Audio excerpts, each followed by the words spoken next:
Peter wiped the grease from his hands onto his worn coveralls, squinting at the twin suns of Dracory's prime as they dipped below the crimson horizon.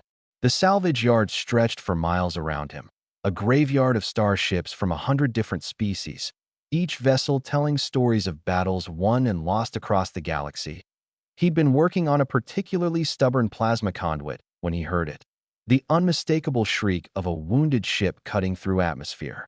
Peter looked up just in time to see a Draconian fighter spiral past, trailing smoke and fire, before crashing into the canyon just beyond the salvage yard's perimeter. Any sensible human would have stayed put. The Draconians weren't exactly friendly toward his kind. Their warrior culture viewed humans as soft, weak creatures barely worth acknowledging. But Peter had never been particularly sensible, and besides, whoever was in that cockpit was probably dying. He grabbed his emergency kit and ran. The crash site was worse than he'd expected.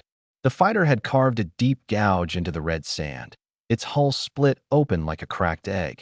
Coolant hissed from ruptured lines, and the acrid smell of burning electronics filled the air. Peter approached cautiously, calling out in broken Draconian, "I'm here to help. I'm a mechanic." A groan came from inside the wreckage. Peter climbed onto the twisted metal, peering into the cockpit. What he saw made his breath catch. A Draconian warrior hung suspended in the pilot's harness, her scaled armor cracked and bleeding. But it was her face, partially visible through her damaged helmet, that made Peter's world stop spinning. Those eyes, that distinctive pattern of silver scales along her jawline. "Tiana," he whispered. The warrior's eyes flickered open, amber and fierce even in her wounded state. For a moment, confusion clouded her features. Then recognition hit, like a plasma bolt. Peter, it had been 7 years. 7 years since the human research station on Kepler, 442b, where a young mechanic had befriended a Draconian diplomatic envoy's daughter. 7 years since they'd spent stolen moments together, sharing stories of their vastly different worlds. 7 years since the station was attacked by raiders. And in the chaos, they'd been separated. 7 years since Peter had assumed she was dead. "We need to move," Peter said, forcing himself back to the present. This wreck could explode any second. Tiana tried to release her harness but winced, her left arm hanging at an unnatural angle. "My ship's systems are compromised." "The reactor, I know," Peter interrupted, already working on the emergency release. "That's why we're leaving. Now." He managed to free her from the harness and helped her climb out of the wreckage. Tiana was taller than him, as all Draconians were, her powerful frame making his assistance almost comical. But she leaned on him nonetheless, her pride taking a back seat to survival. They'd barely made it 50 meters when the fighter exploded behind them, the shockwave throwing them both forward into the sand. Peter rolled, instinctively covering Tiana's injured side with his body. When the debris stopped raining down, he looked at her, and she looked at him, and for a moment, they were just two old friends who'd found each other against impossible odds. "You're a long way from Kepler, 442b, Tiana said, her voice strained with pain. "So are you," Peter replied. "Last I heard, you were training to join the Imperial Guard." A bitter laugh escaped her lips. "I succeeded. Rose to squadron commander, actually. Much good it did me today." She gestured at her broken arm. "Ambushed by Krell pirates near the asteroid belt. I managed to escape, but my ship was too damaged. I was trying to reach the nearest settlement when you crashed in my backyard," Peter finished. He looked at her injured arm. "We need to set that. And those wounds need sealing before you bleed out."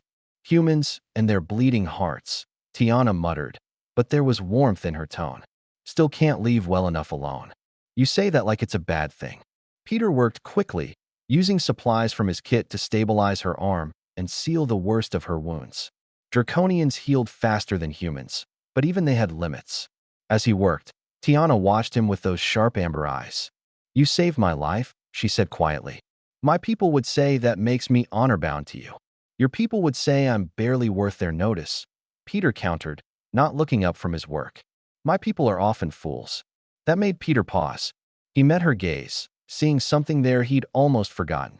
The same fierce intelligence, the same willingness to question the rigid traditions of her warrior culture. It was what had drawn them together all those years ago. "Why are you really out here, Peter?" Tiana asked. This is the edge of nowhere. You could be working on ships anywhere in the galaxy. He smiled sadly. Maybe I liked the quiet. Maybe I was hiding. Or maybe, he hesitated. Maybe I was hoping that if I stayed in one place long enough, someone from my past might find me. Understanding flickered in Tiana's eyes. You thought I might still be alive. Hoped, he corrected. Against all logic and reason, I hoped. The twin suns had fully set now, and 3 moons rose to take their place, bathing the canyon in silver light. Tiana reached out with her good hand, her clawed fingers surprisingly gentle as they touched Peter's face. I searched for you, she admitted. After Kepler 442b, the station's records were destroyed, and humans scatter like stars across the galaxy. I eventually stopped looking. Her voice dropped to barely a whisper. I shouldn't have. You're here now, Peter said simply. I am. Tiana struggled to her feet, Peter helping her stand. She looked toward his salvage yard in the distance. Think you have room for a broken dragon warrior? Peter grinned. I think I can make space. Fair warning, though. The accommodations are pretty human standard. I'll manage. Tiana paused, then added, Peter? Thank you. For stopping. For not leaving me. That's what humans do, Peter said, supporting her weight as they began walking toward home. We stop to help. Even when it's inconvenient. Even when it's dangerous. Even when the galaxy tells us not to bother. Especially then. Tiana agreed, a smile playing at her scaled lips as they walked through the moonlit canyon. Peter couldn't help but think that maybe, just maybe, human stubborn compassion wasn't a weakness after all. Maybe it was exactly what the galaxy needed. And maybe, after 7 years of loneliness, it had brought him exactly what he needed too. Above them, the stars wheeled in their eternal dance, indifferent as always.